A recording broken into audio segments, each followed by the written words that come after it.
欢迎来到新闻和活动频道，请订阅和分享已更新有关当今最着名明星的最新信息。首日仅373万热烈重映受挫，黄渤的10亿票房目标又泡汤了。4月3号算是今年清明节档期的前哨战。不说话的爱和热烈两部流量明星扛旗的大片围攻哪吒2。让人哭笑不得的是，哪吒2虽然丢了日关，但票房表现还是相当不错。击败哪吒2夺冠，张艺兴新片票房能否破1亿？截止4月3号22点，内地单日票房冠亚军分别为不说话的爱、哪吒2。不说话的爱首日票房破1363万，排片占比为16%，票房占比为38.6%。看上去电影排片场次不多，但电影是18点上映，所有的排片都是黄金场，可以说院线给了极高的待遇，也成为近1个月以来首部在工作日上映还能破1000万的新片。电影口碑预售在今年清明节新片中遥遥领先，但值得注意，张艺兴和今年春节档的肖战一样，不说话的爱都属于粉丝电影，目前的口碑恐怕存在水平。4月4号清明节还有12部新片上映，张艺兴能否扛住冲击是关键。如果电影最终票房没能破1亿，对于张艺兴的电影事业来说不算好消息。哪吒2虽然被赶下日关宝座，但单日票房破867万，排片占比为25.4%，票房占比为24.5%。上映65天以来首次出现了排片票房比倒挂，主要原因在于晚间黄金场过少，在工作日大量的白天场其实意义不大。目前电影累计票房破150.94亿。有趣的是，哪吒2在清明档预售不错，或许在档期内能够完成152亿的突破。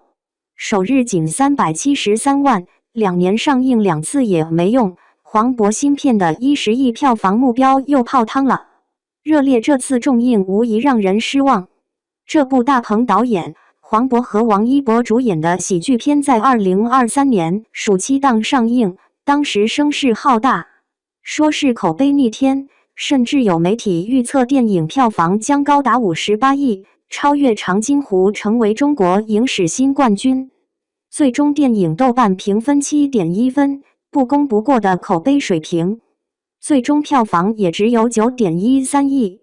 这个成绩其实相当不错了，但之前吹的实在太大了，导致有点尴尬。让人没想到的是，片方在电影下映之后竟然没有上线网络平台，一直把电影藏了2亿，到了2025年再次上映。看来片方势必要迈过10亿票房大关了。但截止4月3号22点，电影重映首日票房仅373万，还没有打过哪吒2，排片占比也只有2.3%。看得出来院线对电影的票房前景不抱希望。按照目前的走势，电影这次重映最终票房不会超过2500万，很明显10亿票房目标又泡汤了。热烈的重映也被批评吃相过于难看。按照观众的理解，重映的电影一般来说都是极为经典，或者种种原因在当年不被理解。还有就是新技术和导演有新想法，比如《泰坦尼克号》是内地3D 版重映，拿下了近10亿的重映票房，堪称奇迹。国产片的重映冠军是星爷的《大话西游》。2014年重映拿下了1.85亿票房，算是弥补了电影当年票房惨败的遗憾。这2部电影都是无上的经典，才有观众愿意买单。但热烈重映的意义在哪？无非还是王一博的粉丝买单。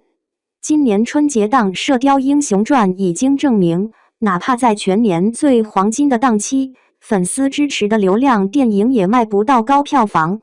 热烈想要在清明节冲10亿票房更是奢望。当然了，最惨的无疑是黄渤，近年来没有一部票房爆款，作为中国影史的首位100亿影帝，这2年直接变成了绿叶封神系列挂着男主角的名头，结果戏份全是于是的。